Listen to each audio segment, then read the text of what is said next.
जय हिंद दोस्तों, आप लोगों का स्वागत है गुलशन गुप्ता एजुकेशनल में। आज आप लोग का दोस्तों सम्मान ज्ञान, जिसमें हम दोस्तों फिजिक्स का चैप्टर 9 आज हम गुरुत्वाकर्षण पढ़ने वाले हैं दोस्तों। कौन गुरुत्वाकर्षण, जो एक ही वीडियो में होगा दोस्तों। जो एक सीट पक्का तभी होगा दोस्तों जब शुरू से लास्ट तक थ्योरी पार्ट 1 वीडियो में 1 शॉर्ट रिवीजन होगा दोस्तों। एक ही वीडियो में गुरुत्वाकर्षण को समाप्त करेंगे दोस्तों। देखिए वीडियो स्टार्ट। आज हम दोस्तों चैप्टर 9 पढ़ेंगे गुरुत्वाकर्षण दोस्तों। चैप्टर 9 गुरुत्वाकर्षण जो रेलवे के लिए हेल्पफुल होगा दोस्तों। संसार के सभी वस्तु एक दूसरे को आकर्षित करते हैं। संसार के सभी वस्तु एक दूसरे से क्या करता है दोस्तों, आकर्षित करते हैं, जिसे हम गुरुत्वाकर्षण कहते हैं। गुरुत्वाकर्षण बल सदैव आकर्षण करता है दोस्तों। गुरुत्वाकर्षण बल सदैव क्या करता है दोस्तों, आकर्षण करता है। कभी प्रतिकर्षण नहीं करता, कभी भी प्रतिकर्षण नहीं करता है। यह सबसे कमजोर बल है दोस्तों, यह सबसे कमजोर बल है, किंतु इनका या इसका रेंज सबसे अधिक होता है। लेकिन इसका रेंज दोस्तों सबसे अधिक होता है। सबसे कमजोर बल होगा तो गुरुत्वाकर्षण होता है, लेकिन इसका रेंज सबसे अधिक होता है दोस्तों। गुरुत्वाकर्षण का खोज न्यूटन ने किया था। गुरुत्वाकर्षण का खोज न्यूटन ने किया था दोस्तों। गुरुत्वाकर्षण का खोज न्यूटन ने किया था। यफ मतलब बल होता है, यफ बल समानुपाती m1 इंटू m2। एगो इस समीकरण 1 और समीकरण 2 है। यफ समानुपाती 1/2 आर स्क्वायर। ये जो समानुपाती हटेगा दोस्तों तो जी बैठ जाएगा, तो m1/m2/r²। यफ बराबर होता है दोस्तों जी, जहाँ जी एक सार्वभौमिक गुरुत्वाकर्षण नियतांक है दोस्तों। जी जो कैपिटल जी सार्वभौमिक गुरुत्वाकर्षण नियतांक है। पृथ्वी की तरफ स्वतंत्रता पूर्वक गिर रही किसी वस्तु पर गुरुत्वीय त्वरण का मान 9.8 मीटर प्रति सेकेंड होता है दोस्तों। कैपिटल जी का मान 6.67 इंटू 10⁻⁻11 न्यूटन मीटर स्क्वायर प्रति केजी स्क्वायर होता है दोस्तों। गुरुत्वाकर्षण बल एक संरक्षी बल है दोस्तों। गुरुत्वाकर्षण बल एक संरक्षी बल है। पृथ्वी के गुरुत्व और एवं चंद्रमा के गुरुत्वाकर्षण के कारण ही चंद्रमा एक निश्चित कक्ष में पृथ्वी की परिक्रमा करती है दोस्तों। सूर्य और चंद्रमा एवं पृथ्वी के गुरुत्वाकर्षण का अतिक्रिया कारण पृथ्वी पर स्थित समुद्र को ज्वार भाटा कहते हैं। क्या कहते हैं, ज्वार भाटा कहते हैं दोस्तों। संरक्षी बल वैसा बल जो मार्ग पर निर्भर नहीं करता है, वैसा बल जो मार्ग पर निर्भर नहीं करता, वैसा बल जो मार्ग पर निर्भर नहीं करता है, उस संरक्षी बल कहलाता है। कौन सा बल दोस्तों, संरक्षी बल कहलाता है। यह व्युत्क्रम वर्ग के नियत का पालन करता है। यह व्युत्क्रम वर्ग के नियत का पालन करता है, अर्थात इसमें आर स्क्वायर का भाग होता है दोस्तों। विद्युत बल बराबर 1/4πε0 Qn इंटू Q2/r² होता है दोस्तों। गुरुत्वीय बल दोस्तों तो G into m1 into m2/r²। चुंबकीय बल बराबर μ/4π इंटू m1/m2r² दोस्तों। किसी वस्तु का द्रव्यमान को 4 गुना कर दिया जाए तो उसके बीच की दूरी को दोगुना कर दिया जाए तो उनके बीच लगने वाले गुरुत्वाकर्षण बल पर क्या प्रभाव पड़ेगा, तो F बराबर होता है F बराबर G इंटू m1/m2/r²। समीकरण 1 हो जाएगा दोस्तों। समीकरण 2 से हो जाएगा इसका 2 गुना, तो हो जाएगा r के भी 2 गुना, यहाँ पर भी 4 से गुना, तो 4r²/4। तो 4 से 4 कट जाएगा दोस्तों, तो हो जाएगा कितना हो जाएगा, G into m1 into m2/r² F into F हो जाएगा दोस्तों। गुरुत्वीय त्वरण किसे कहते हैं, पृथ्वी जिस त्वरण से किसी वस्तु को अपनी ओर खींचती है उसे गुरुत्वीय त्वरण कहते हैं। पृथ्वी अपनी और किसी वस्तु को खींचते उसे गुरुत्वीय त्वरण कहते हैं। इसका मान बदलते रहता है, जिसे G का मान 9.8 मीटर पर सेकेंड होता है। G सेंटीमीटर में 980 सेंटीमीटर प्रति सेकेंड स्क्वायर होता है। चंद्रमा पर G का मान 1.625 मीटर प्रति सेकेंड होता है दोस्तों। कैपिटल G और स्मॉल g में संबंध हमको बताना है दोस्तों। बड़े ग्रह का द्रव्यमान अधिक होने के कारण इसका गुरुत्वाकर्षण अधिक होता है। त्रिज्या में परिवर्तन G का मान में प्रभाव। त्रिज्या में परिवर्तन से G का मान में प्रभाव। ध्रुवों पर त्रिज्या घटने से G का मान क्या होता है, बढ़ता है दोस्तों। ध्रुवों पर त्रिज्या घटने से G का मान बढ़ता है। विषुवत रेखा पर त्रिज्या बढ़ने से G का मान क्या होता है, घटता है। इसी कारण रॉकेट को छोड़ने के लिए विषुवत रेखा स्थान चुना जाता है। विषुवत रेखा स्थान चुना जाता है। विश्व की त्रिज्या तथा गुरुत्वीय त्वरण में उल्टा संबंध होता है। पृथ्वी की त्रिज्या में जितना प्रतिशत परिवर्तन होता है जी के मान में उतना ही दुगुना परिवर्तन देखा जाता है। यह नियम 5% तक ही लागू होता है दोस्तों। इसे क्वेश्चन है कि यदि पृथ्वी की त्रिज्या 3% बढ़ा दिया जाए तो जी का मान में क्या प्रभाव होगा। तो 3 गुना 2 होगा, 2 दुगुना हो जाए तो 3 दूनी 6% हो जाएगा दोस्तों, 6% हो जाएगा। यदि त्रिज्या 3 गुना कर दिया तो जी का मान में क्या प्रभाव हुआ। त्रिज्या को क्या करेंगे 3 गुना दोस्तों, तो जी का मान में क्या प्रभाव पड़ेगा। तो हो जाएगा दोस्तों 9 गुना हो जाएगा। कितना 9 गुना।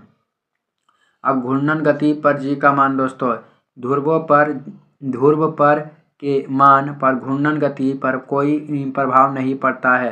पृथ्वी तेजी से घूमे और धीमी ध्रुव पर जी का मान एक समान रहता है। विषुवत रेखा पर जी का मान घूर्णन का उल्टा प्रभाव देखा जाता है। यदि पृथ्वी का घूर्णन धीमी हो जाए तो विषुवत रेखा पर जी का मान बढ़ जाएगा। जी का मान क्या होता है, बढ़ जाता है। यदि पृथ्वी का घूर्णन तेजी हो जाए तो विषुवत रेखा पर जी का मान घट जाता है। यदि पृथ्वी 17 गुना तेज घूमने लगे तो विषुवत रेखा पर जी का मान 0 हो जाता है और वस्तु हवा में तैरने लगेगी। वस्तु क्या होगा, हवा में तैरने लगेगी। ऊंचाई का जी के मान पर प्रभाव। पृथ्वी सतह से ऊपर या नीचे जाने पर जी का मान में कमी होता है। पृथ्वी सतह से ऊपर या नीचे जाने पर जी का मान में क्या होता है, कमी होता है दोस्तों। क्या होता है, कमी होता है। त्रिज्या के बराबर ऊंचाई पर जी का मान में क्या प्रभाव पड़ेगा दोस्तों। तो देखिए Gm/r प्लस h के होल स्क्वायर होता है दोस्तों।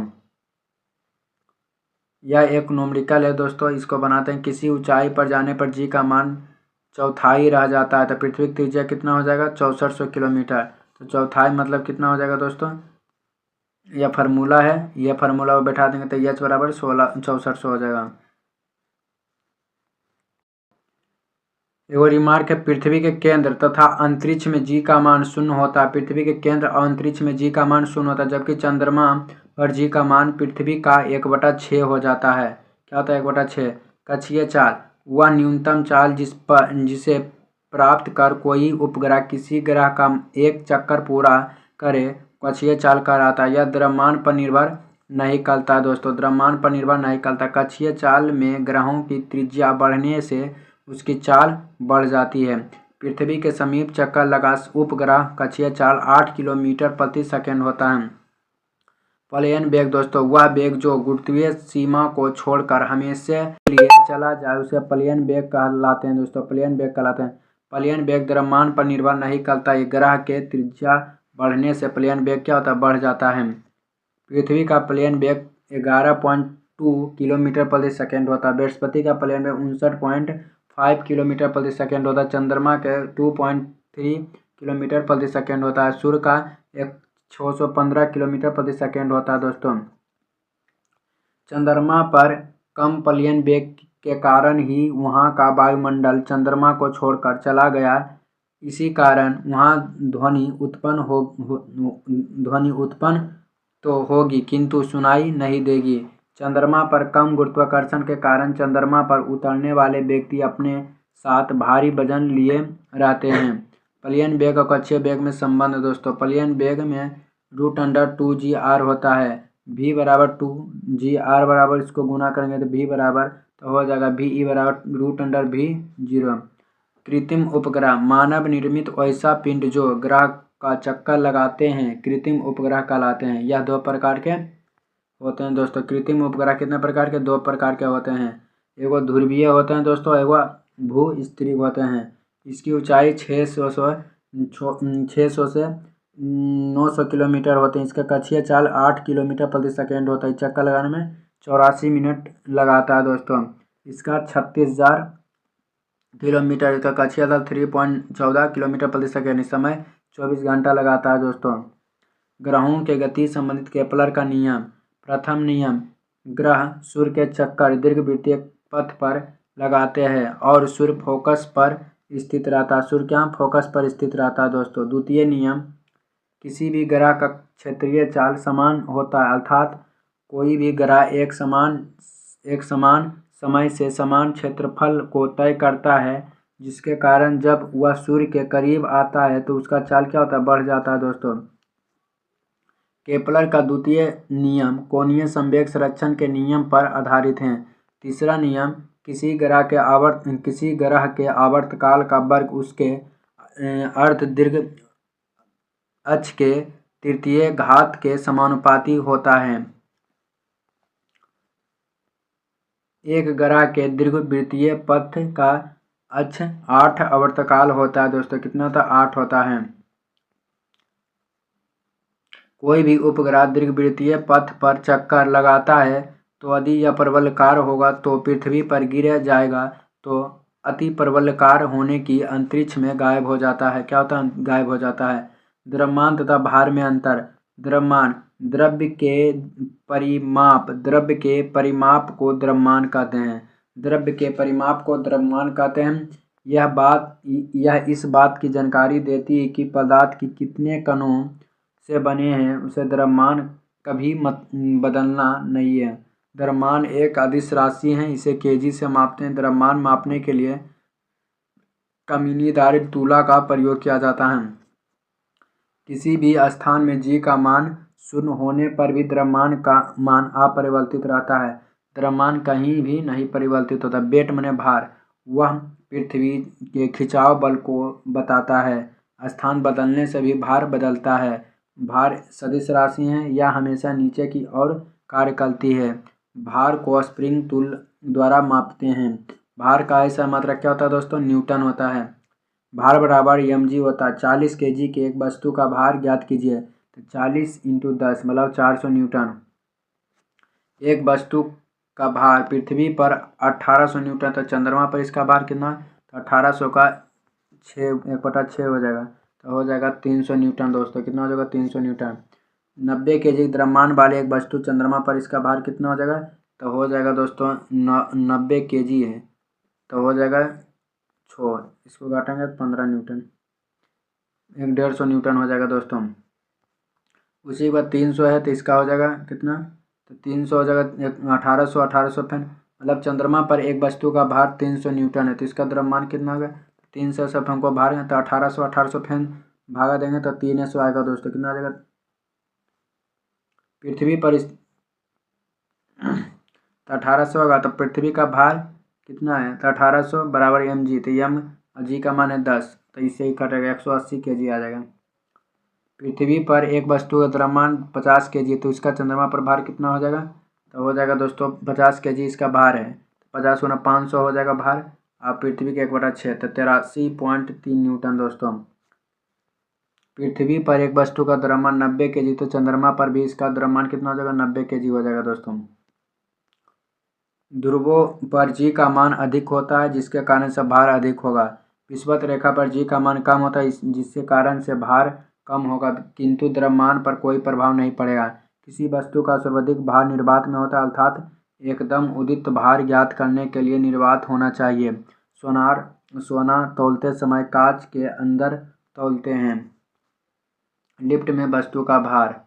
लिफ्ट जब समान वेग से ऊपर या नीचे जाए तो भार में कोई परिवर्तन नहीं होता। अब नीचे या ऊपर जाए तो भार में कोई जब लिफ्ट त्वरित या समान त्वरण से ऊपर जाए तो भार बढ़ेगा। जब कहीं वस्तु ऊपर जाता तो भार बढ़ेगा।